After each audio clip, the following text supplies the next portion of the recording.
Members of council are in attendance. We have one item for discussion, and that's the receive a report from staff on the progress of the Citizen Utility Rates and Fees Committee. Sean Bradford.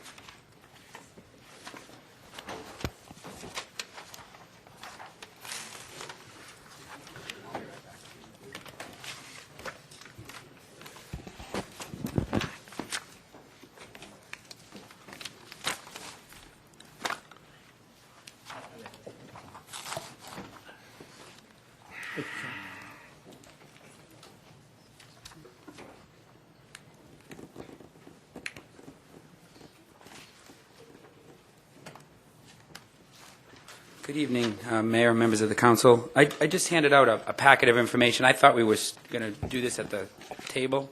I was looking forward to sitting down, but I can stand up and do this. You're a stand-up guy. They tell me. Sure. We've worked with the Goodyear Citizens Utility Rates Committee for the last about 6 months, and we attended 4 meetings with those folks, and we came up with some recommendations. Staff took their guidance and formulated that into some recommendations that I'm going to present to you tonight.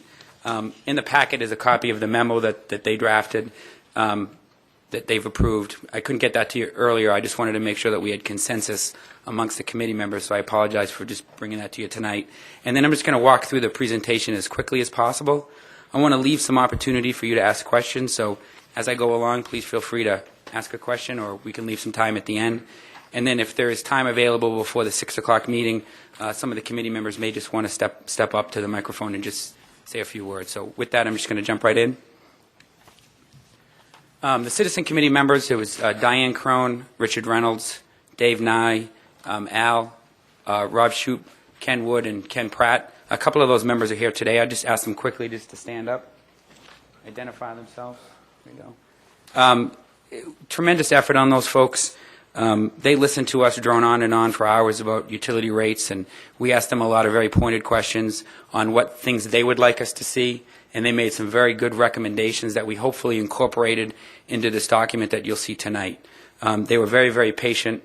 The process took a lot longer than we had anticipated, and the reason for that was obviously the declining economic situation actually required us to rework the entire model from a financial standpoint.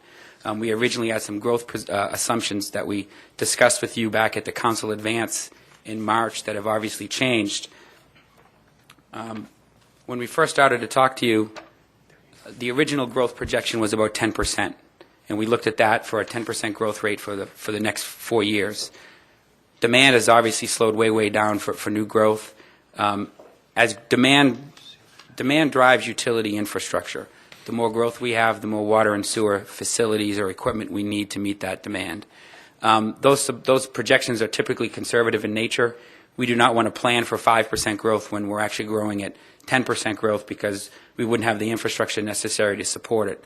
So what we've actually had to do is we revised the plan to look at a 4% annual growth rate over the next 4 years of a rate structure. The economy just doesn't justify us planning to grow at 10%. There's no projections that we can see or economic forecasts that show that the city or Arizona will recover quick enough to be back to that 15 or 16% growth rate that we've historically seen. We looked at 4%. That was based off of a few factors.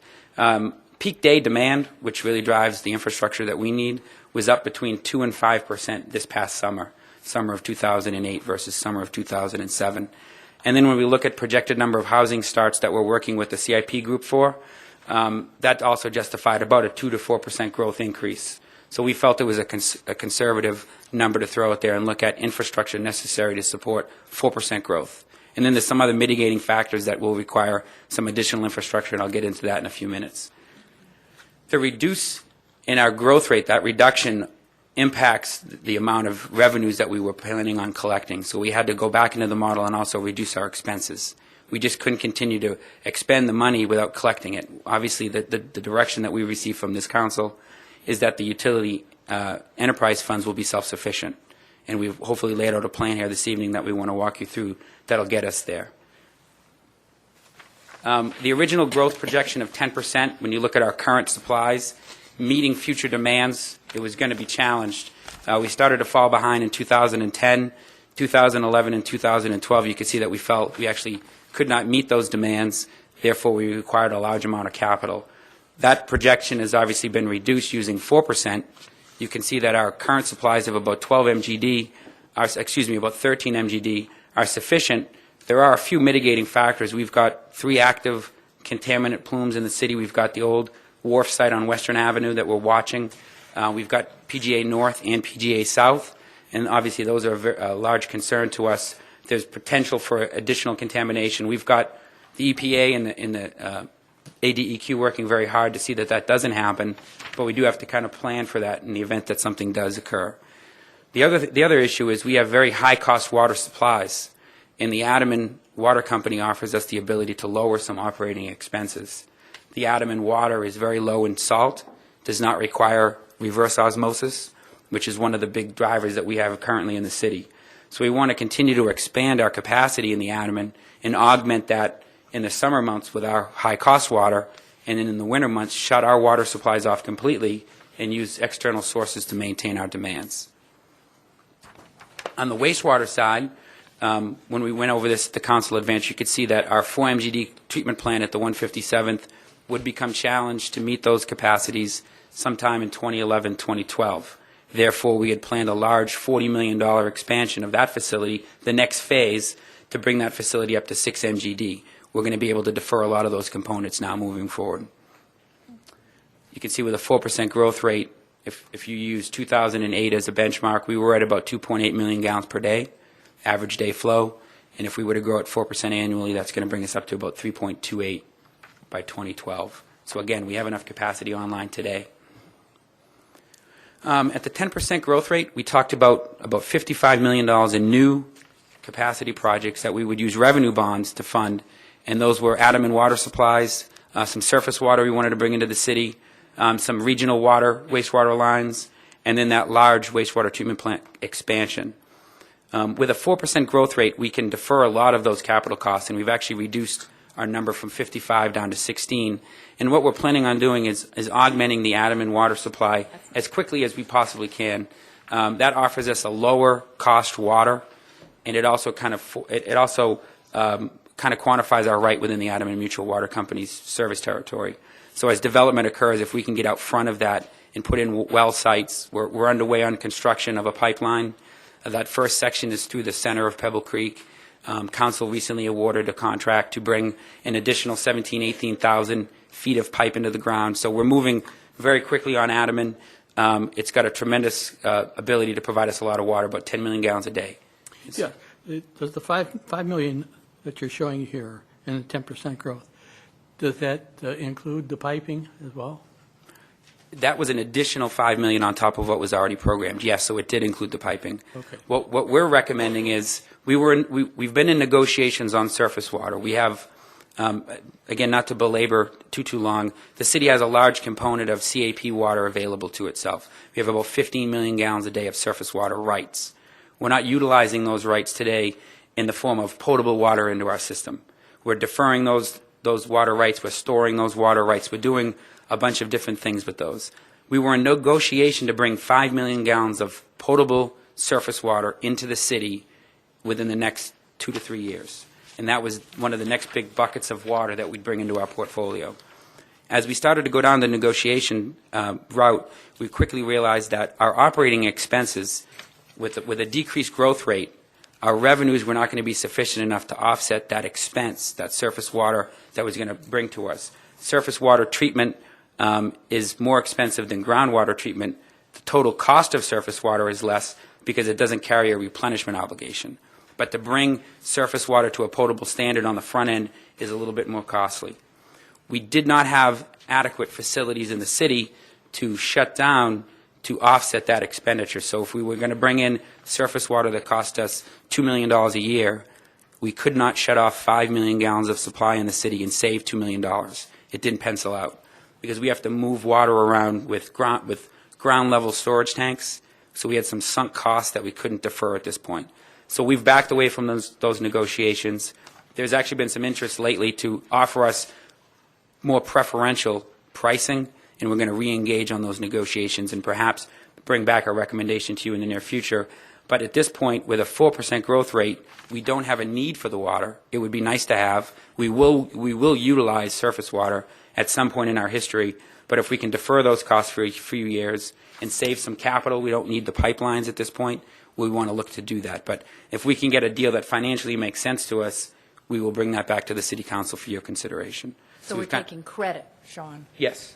So it's credit, right? We'd like to do in lieu projects with the farmers where we give them surface water in lieu of them pumping groundwater, and then we get that groundwater that they didn't pump as a credit in our portfolio, kind of in our savings account. Can you Absolutely. go back? Couple thoughts. So you re-engaging the surface water partner? Is that specific to the call I received last week and passed along to you? Yes. Okay. Second, because I got a sense that there was a change of heart, so you're re-engaging them. But my question about Adam, what's the difference between the $5 million and why $9 million? I missed that. The $9 million just represents a further acceleration of that water resource. We just want to So bring that's us tapping into more of the water that we have available at the farther end of that contract Yes. with Adam, sooner than we had anticipated. Okay. because I'm if not sure I understood that correctly. we don't have to build an additional pipeline for more Adam and water. The pipeline we're putting in today will be able to transport the full 10 million gallons plus of water that we can develop. So the additional monies only represents wells and wellhead treatment, so it's a low-cost option for us to accelerate a water supply into the city. What size back. pipeline is that? 30-inch ductile iron. Yes, sir. Yeah, it's a 30-inch. And it'll carry about 15 million gallons a day. So it offers us an opportunity to do in lieu with the farmers in Adam, and if there's a desire to, we could transfer them some surface water and then pump an additional 5 million gallons of groundwater from their supplies. So it gives us an opportunity to bring more water into the city on the front end. Take me back a bit of water 101 for myself here, and I typically know the answer to this, but I don't. If we pump water into the ground, so we're banking CAP water. Mm-hmm.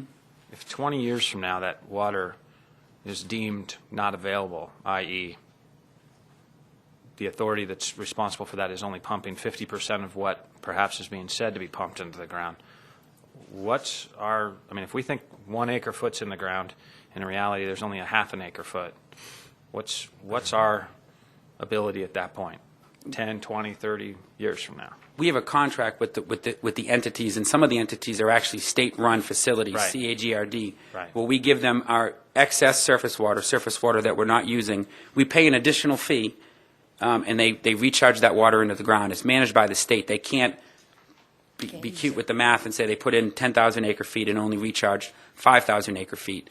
It's quantified, and then it's recognized by the state, and it's put into our portfolio as part of ADWR's annual withdrawal reports. That credit goes into our, essentially it's a bank account, goes into our bank account for future withdrawals.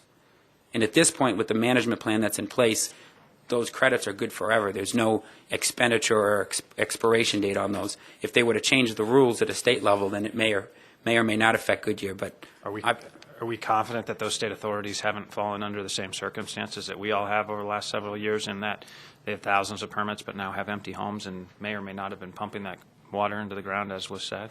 No, what it is it's us, it's the city of Goodyear giving our water to that entity to put into the ground. And all it is passive recharge facilities. They don't physically pump it in. They just pour it into big basins, and the water soaks into the ground like our SAT site. The Hieroglyphics recharge facility is one of them. I think the Hassayamp is another one that we're a member of. Tonopah, right? The Tonopah as well, thank you. Yes. Sean, on the 9 million, the Adam and water supply, if we took, well, there's two parts to that. If we took more than $9 million worth and put that in the ground, would that give us credit, additional credit, or is this at the limit? Instead of the 5 million, we go to 9 million. Could we go higher than that? We could put enough infrastructure into the ground to withdraw the full 10 million gallons a day if we wanted to. The city's average day demand isn't 10 million, so we don't need to at this point. Someday we will. This is just an acceleration to help us mitigate the high-cost, high-salt groundwater that we have in the city today. If that 9 million could represent, and we haven't done hydrology, we haven't drilled wells yet, but that could represent 3 or 4 million gallons of water. Our highest cost supplies in the city are over $5 per thousand treated costs. The Adam water is going to cost somewhere around $1.25. That's good So if water. we can mitigate that $5 cost water and not pump it, it's there if we need it. We can flip the switch, we own it, it's city facility, but if we don't need it, let's not do it. And let's augment that demand with cheaper Adam water is what our philosophy And is. it's good water. Yes, That's what I say, replacing the water we have with the good water from That's the what we're Adequate doing. supply. And maybe even more so, okay. Then the other thing, it's paper. All this water credit is on paper. correct. And the water, the surface water, the CAP and whatever. If the day comes that we want to collect on this credit, is there a possibility that that water might not be there? Once it's been recharged into the ground, it's physically recognized as available in our portfolio. So when we pump a gallon of groundwater 5 years later and we need to replenish that obligation, we can use that credit that we stored in 2008 or 2009. If it's now. there. It's assuming that the accounting of the pumping that into the ground is accurate. Correct. Yeah, that's what I'm getting at. Yeah, okay. And there's no indication at the state level that there's any issue with the accounting structure that's in place. Sean, let me add to that. It's well over 6 years. Dick and I were on the council when we joined the CAGRD because we couldn't guarantee an assured water supply. It was an entirely different environment. You weren't here. Okay, now we can. So would you explain to me the rationale for staying in the CAGRD because it is expensive? We're a member of the CAGRD. We still do not need to utilize the CAGRD for our replenishment obligation. We can take our surface water. But we still pay for being in it. No, you pay the membership. There's a replenishment obligation at the end of the year. If you utilize CAGRD, there's a per acre foot offset that you have to pay them. If you do not utilize the CAGRD, you do not have to pay anything. There's discussions at the state legislature that they want to put an assessment on your capacity that you've reserved with the CAGRD. That has not been passed. The legislative session started today. Hopefully that doesn't pass. But there's talk about an assessment which would afford the CAGRD additional capital to put in additional recharge facilities to allow additional storage of groundwater supplies. But we only pay the CRG if we use them. We can use our effluent, our long-term storage credits that we generated at the SAT site.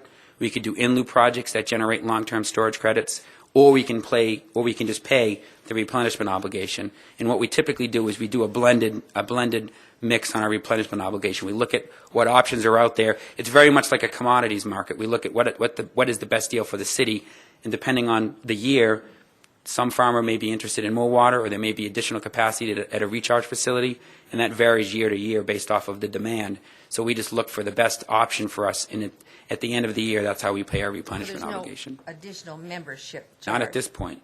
There's talk about adding that, and then depending on the size of the reservation of capacity will be based on the size of your assessment. And they haven't given us any indication, is it $1 or is it X dollars per acre foot? It could be a very large assessment, so we don't want to put too much faith in the CAGRD. It's a great replenishment obligation opportunity, but if they charge a huge assessment fee, it's going to impact us operationally even more. Did I answer your question, Mayor? Thank you. When we started to look at our utility structure at the council advance, this slide was up here, this bottom table. Recent utility infrastructure projects were funded through GO bonds, and this was part of the assessment and the recommendation that came out of the last rate study that was done, the Black and Veatch study. The difficulty with the Black and Veatch study is they looked at growth and the impact fees that growth generated to pay the replenishment obligation on the debt service. And unfortunately, the growth projections that were used were never realized. So now we've funded up bonding, we've put bonds into the market, and we have a large debt service. So this table shows you that the scheduled debt service is that first column with the fiscal year to the left of that, and then the amount that was paid by the enterprise fund, and then it showed you that if there was any coverage from the secondary property tax, that transfer that we talked about. And that was the thing that this council was very adamant stops and ends, in that the utility becomes self-sufficient. So when you looked at projected debt service, the collection of those monies were not sufficient to cover that. That's what required those subsidies. So the message that we got at the council advance last year was that whatever structure is proposed needs to right the ship, there needs to be accountability, and there needs to be some communication between staff and the city council that as these projections move forward 6, 8, 10 months, a year from now, if things change, the expectation is we come back and we communicate that we're having difficulty with this or that, and we don't wait 3 or 4 years and say, well, we still didn't get there. I think that was the message that I certainly got as a staff member. Your policy guidance to us was that the enterprise funds need to be self-sufficient. We need to include future debt service coverage requirements. If we have to fund debt service within the utility, we have to have certain coverage requirements. We need to maintain operating reserves. We need to reimburse the general part of the government for billing services, for legal representation, for city management, for HR support. We need to reimburse those funds.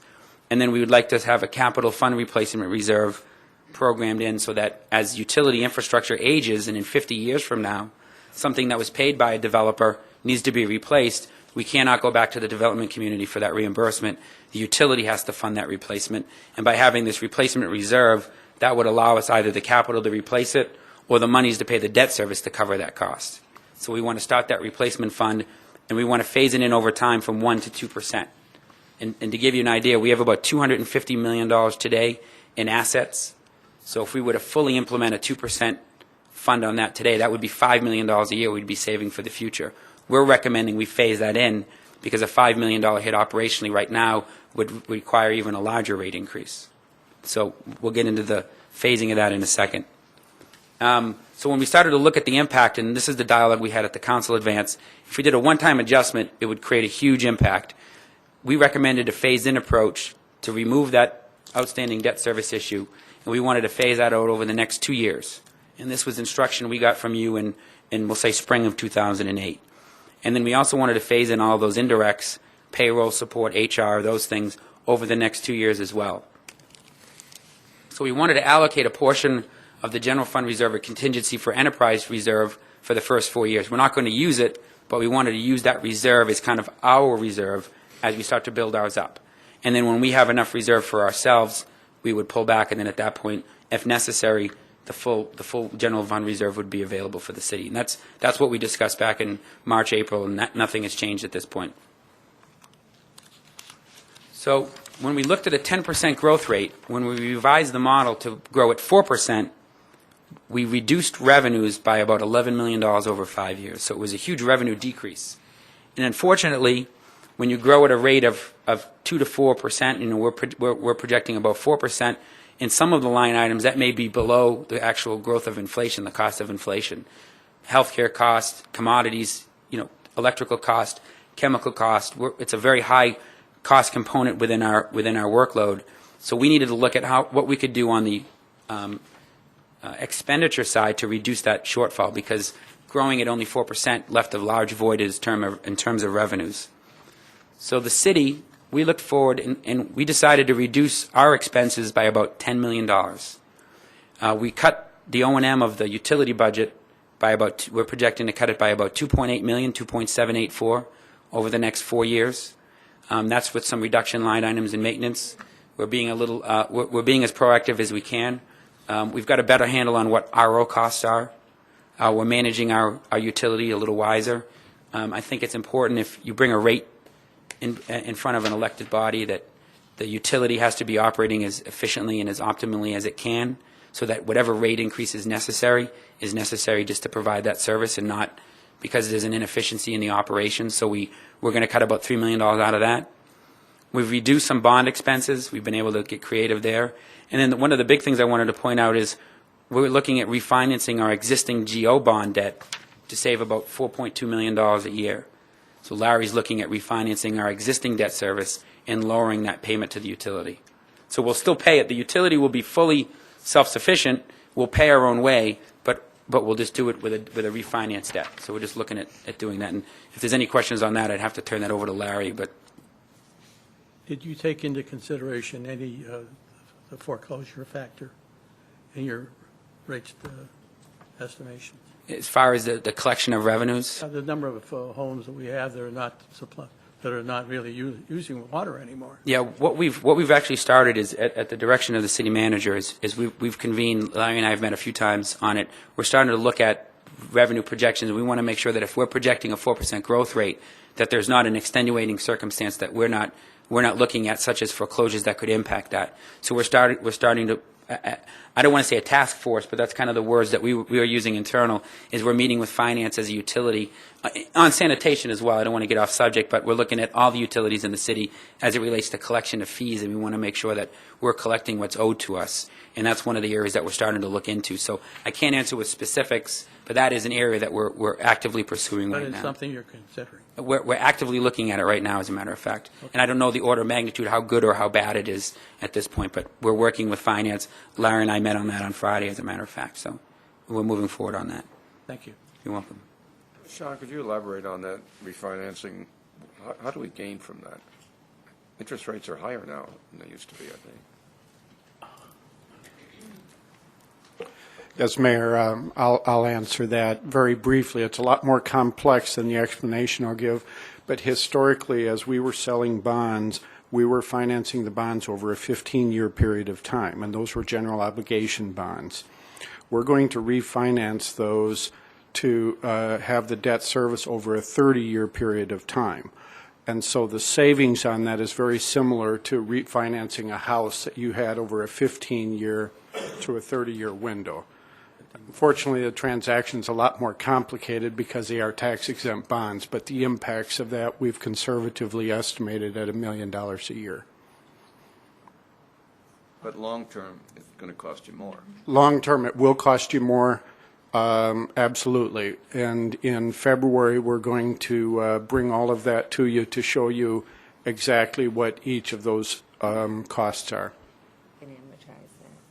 Thank you.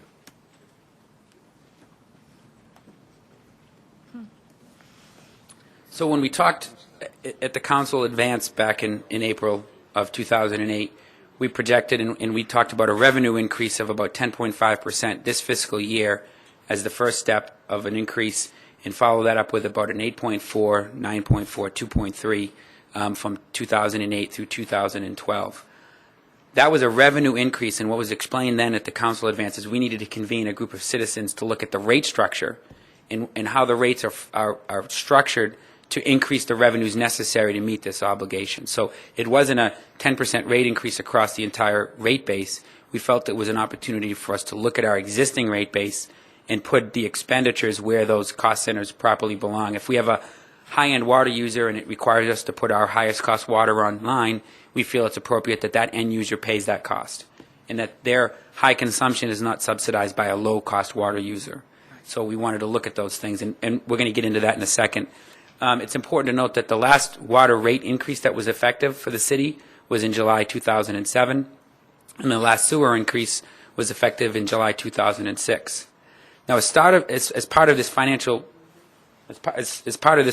planning, the staff recognized that given the current economy, it's very difficult to look and try to raise rates in this type of climate. What we've been able to do with our cost cutting and our refinancing mechanisms is defer the first year increase.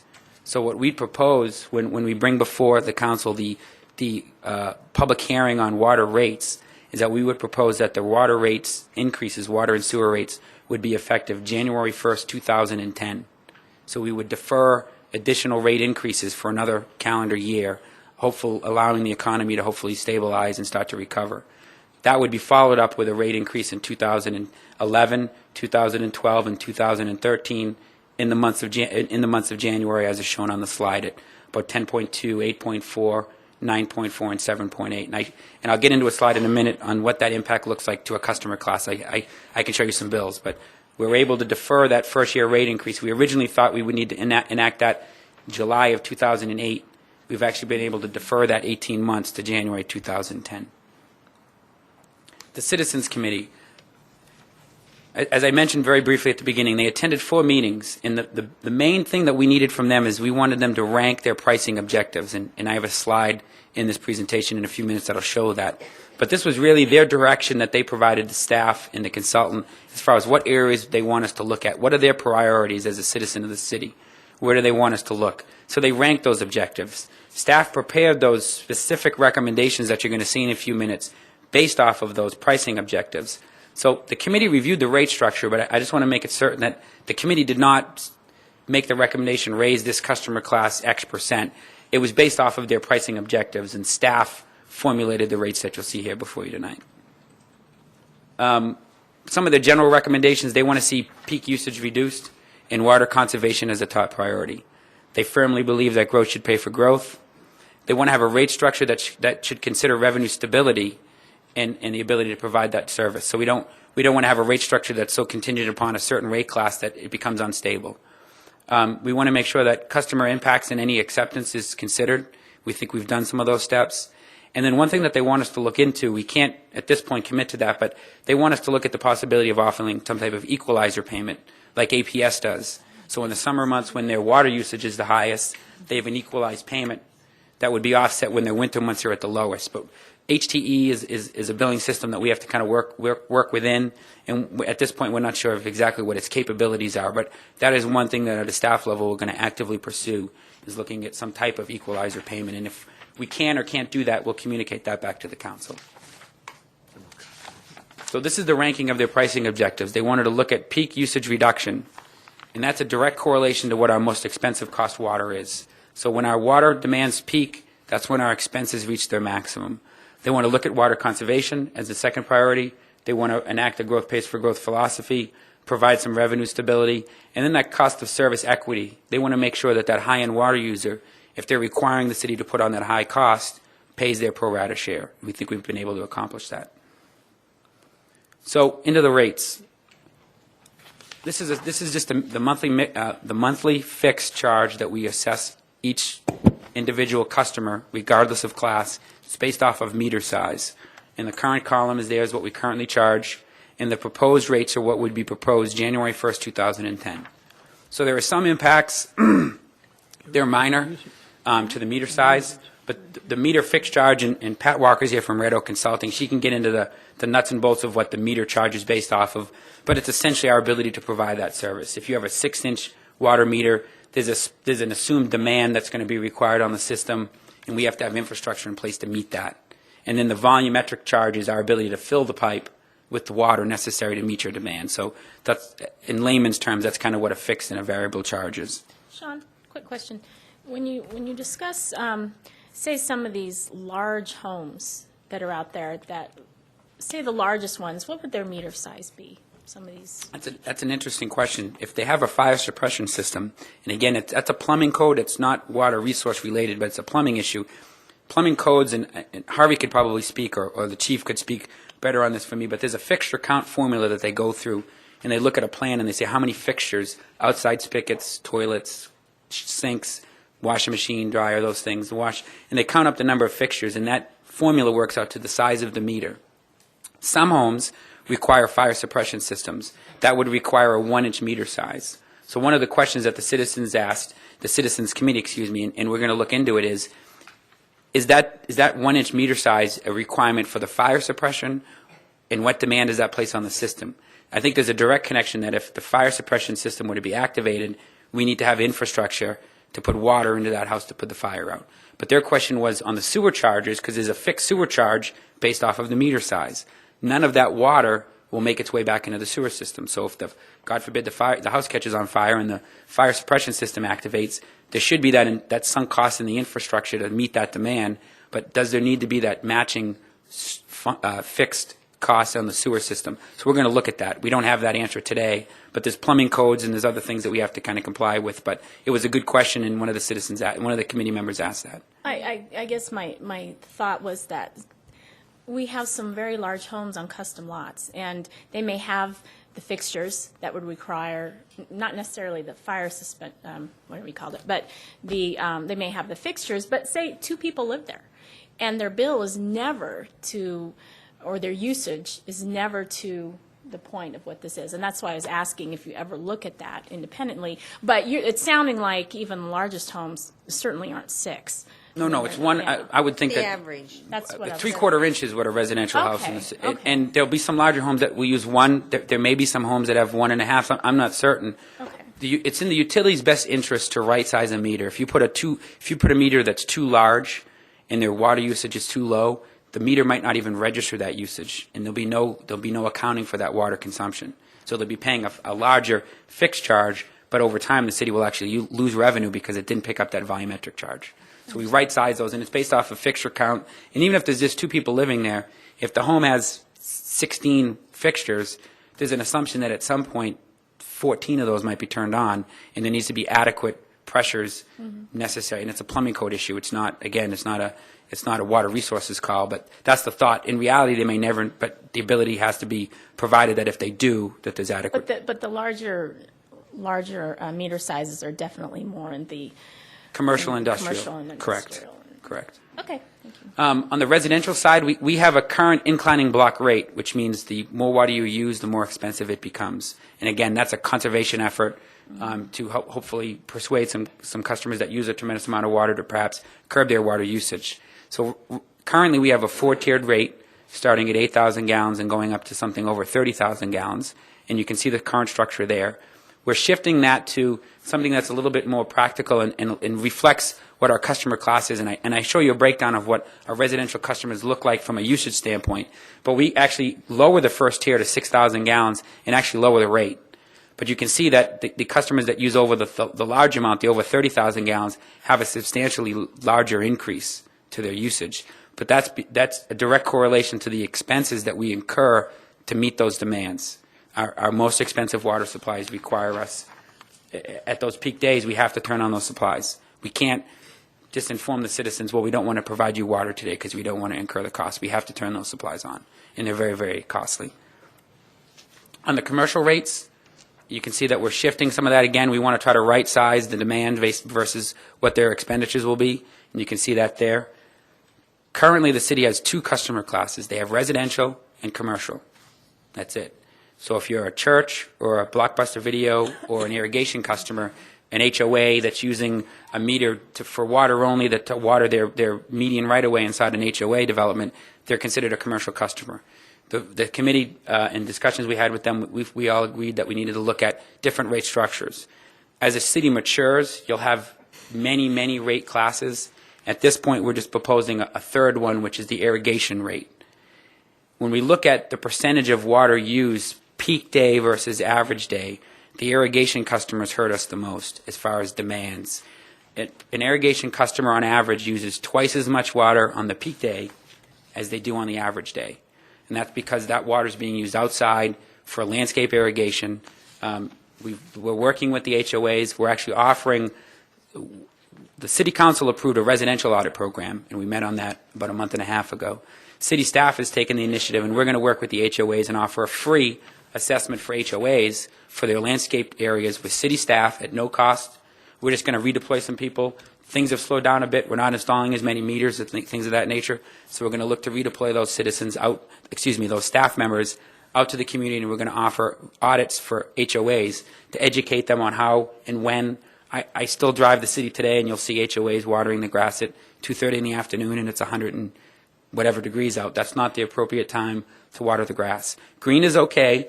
If this conservation specialist, Sandy, was in the room, she'd kill me. Green is okay, but we just want to make sure that you do it as wisely as possible. So we've raised their rates. That's a direct correlation to that expense that we see. So when we start to look at... Calendar didn't work, Sean? No, it's a striking guy on the cover, but no, it didn't.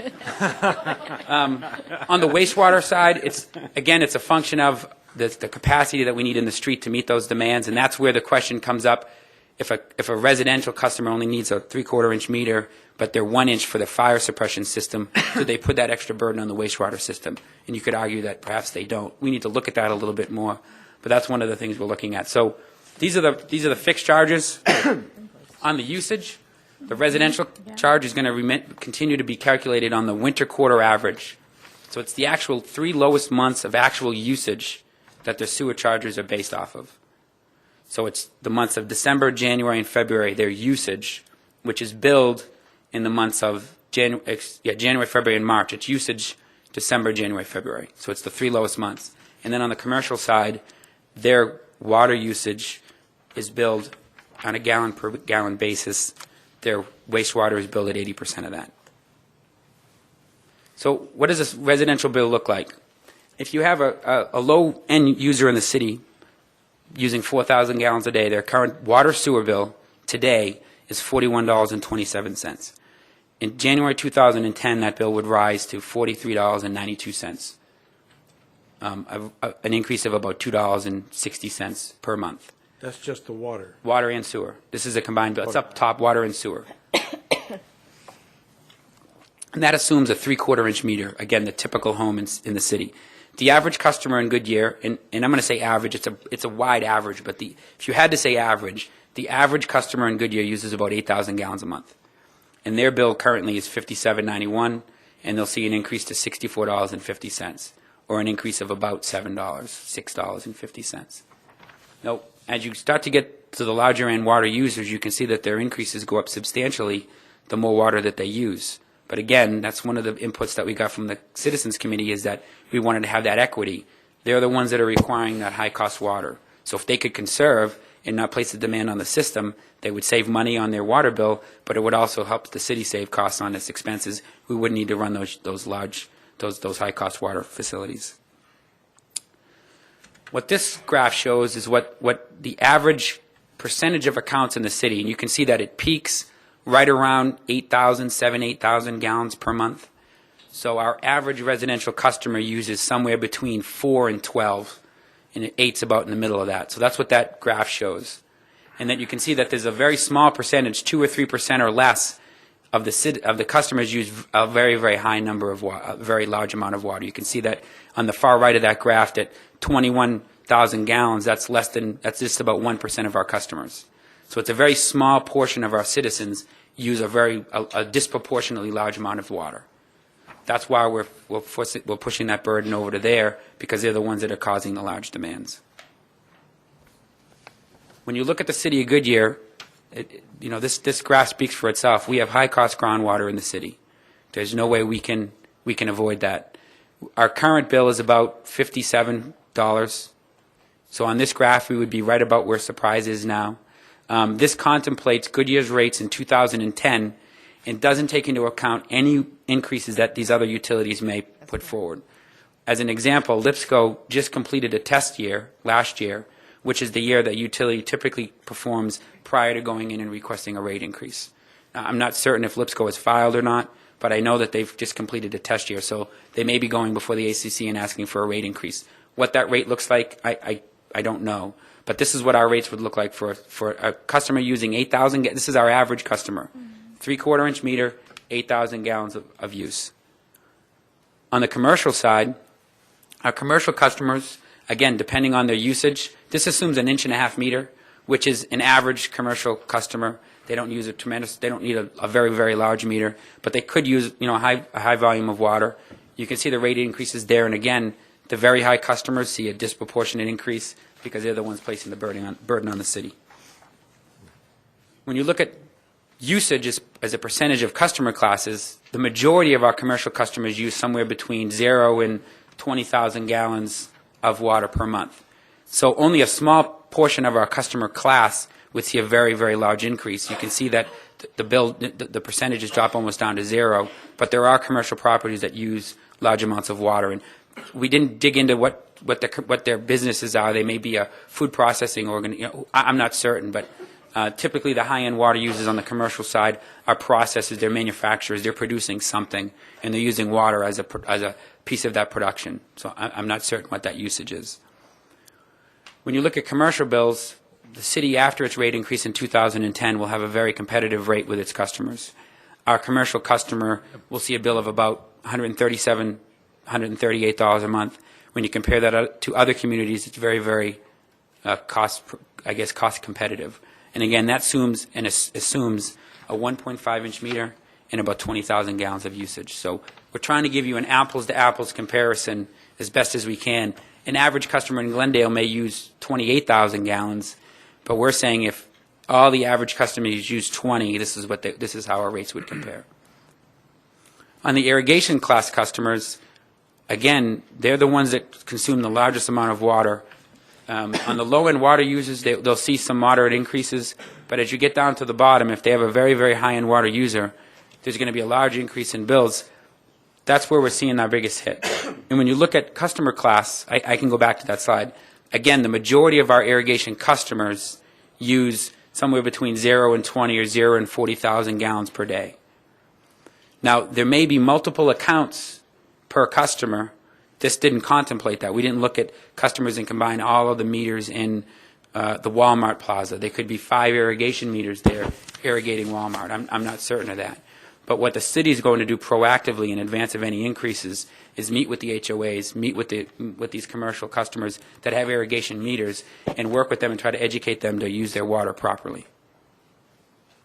That's the last slide I have. I just want to thank Red Oak Consulting, Pat Walker, and Jim Albu. I wanted to leave a few minutes for the council to ask any questions you may have, or if you have any questions of the Citizens Committee, they're here as well. Thank you. Any questions? No questions, just want to thank you for a very great report. Thank you. I like your outreach programs. That you're going out to the HOAs and helping them out, because there has been problems in different communities, and they've tried to figure out why the rates are so high. And we're also reaching out to individuals, families, and I think that's proactive. We want to educate. I mean, whenever you enact anything, you want to try to educate the citizens as best you can prior to that. So, again, by having that 1-year delay, that is going to give us an opportunity to get out in front of this thing and educate as best as we can, and hopefully help them all conserve water. Message tonight is, citizens, if you have questions, call the water department. Yes. They're going to help. www.goodyearaz.gov. Councilmember Holland? Back to the residential combined water and sewer bill, Sean, I thought it was a very nice report, and it certainly explains a lot of things to us. And I know you had to go into extra detail, but it's good to keep us educated. You had a chart up there that showed that with the increase in 2010, that we would go to 6450, and as compared to some of the other cities, I mean, they may too be increasing their rates. But the concern is, you know, here again, we come up on at the top, and I know the committee made the recommendation, and they must have some strong feelings about that. I'm just concerned, again, kind of a perception thing that Goodyear's raising rates again, and look, we're the highest one in the West Valley or whatever. So how did you guys address that in your meetings? There's concern. I think there was a recognition on the committee, and the committee can come up and speak if I misstep, but I think there was a recognition that there's a sunk cost for us to run this utility. The city has some high-cost water supplies that have been developed. And I know from a staff level and direction we've gotten from the city manager just recently, as we start to meet with the development community, we're going to offer up regional solutions. We've got a utility master plan that lays out a very good framework that shows if we need to fully implement all of our water resources in the city, we can meet that demand. But it also recognizes that if we do that, they're going to be at a very high cost to both operationally and from a capital component. So the city's trying to get out in front of that as best as we can by developing the Adamans of the world, those lower cost groundwaters.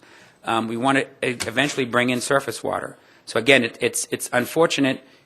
You know, the numbers are the numbers. I'm not going to stand up here and try to politicize what they are. This is what it costs to run the utility. We're trying to do it as wisely as we can. It's unfortunate, but the commitment that we've made at a staff level and support from city manager is that we're not going to just meet with a developer and say, yeah, drill a well on your land and we'll just bring it into the system. It costs too much money. We're not going to do that. We want to look at other options, and the regional master plan allows us that opportunity. So we want to try to stem the tide and develop lower cost water moving forward.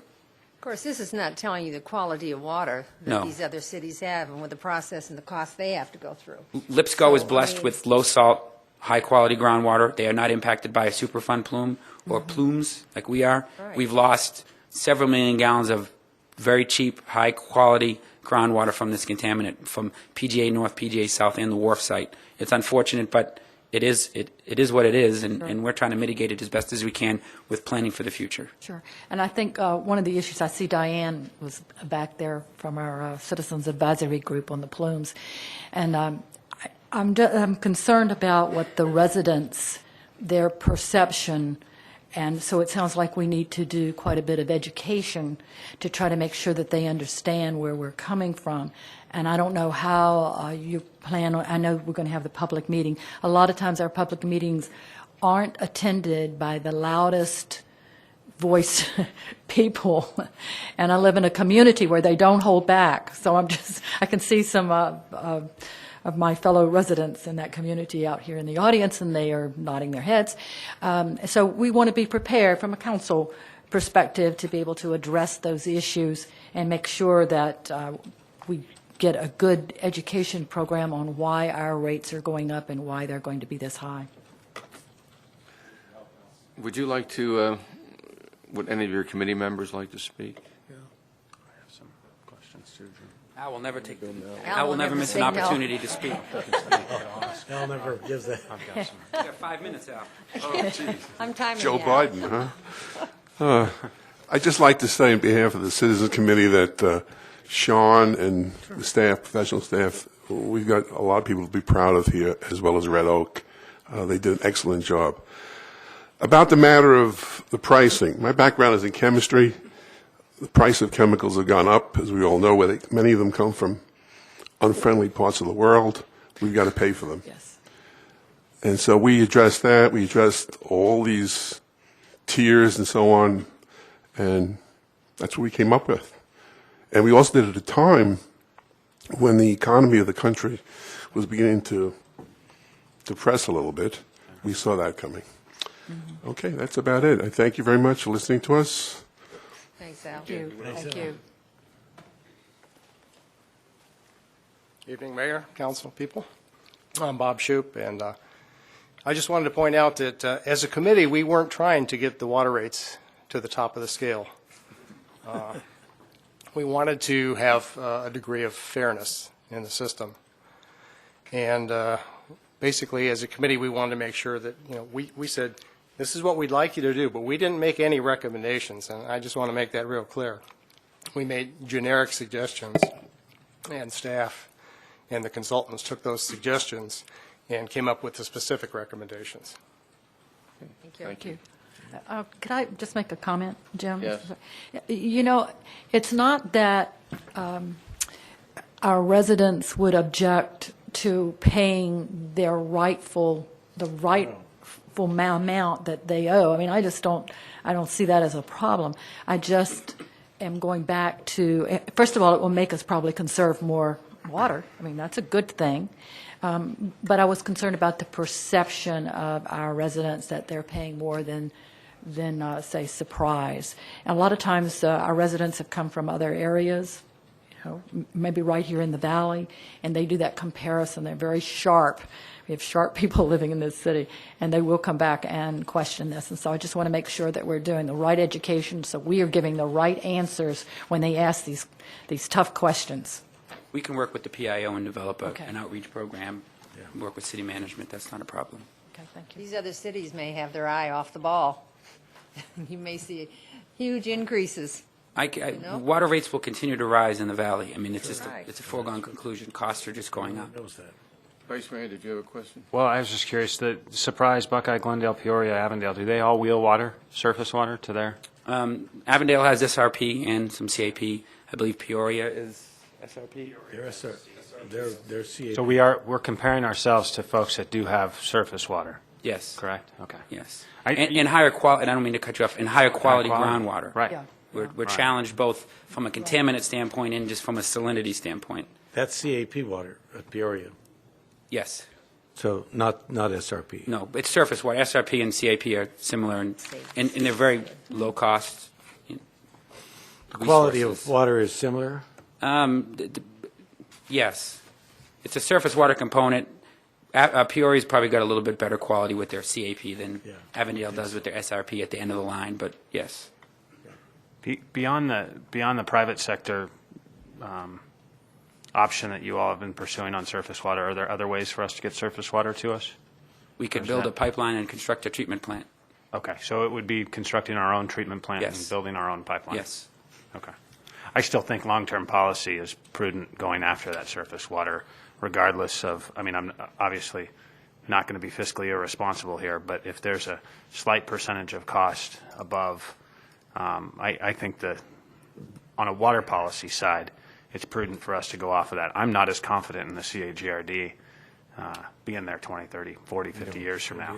I mean, I know it was a good idea. It was prudent when we did it. I'm not questioning the decision that was made years ago, and I've supported CAGRD, but I've heard some rumblings out there in the industry, and it just kind of makes me wonder. And it's not just conjecture. It's from reputable folks and in the industry. And so I want to make sure that paper water isn't turning into rice paper that then just melts at some point in the future. So I think, stay at the table and stay the course and see if we can't come to some resolution to bring us that surface water sooner rather than later.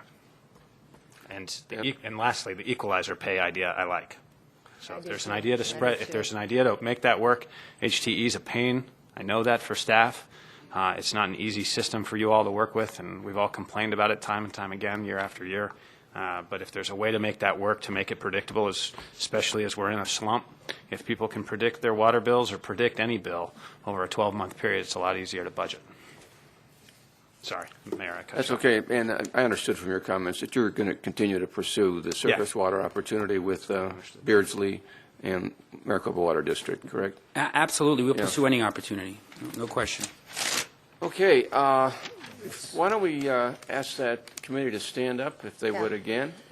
Would you do that for us? And let's, everybody give them a round of applause.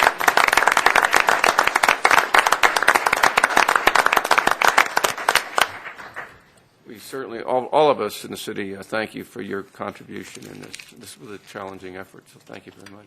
Very challenging. And, Come together 5 after. what? Can we come together at 5 after? Yeah, how about 10 after? Can we do that? Even better. Why don't we adjourn this, and we'll start our regular meeting at 6:10. Thank you, Sean. Good job. Thank you. Adjourn.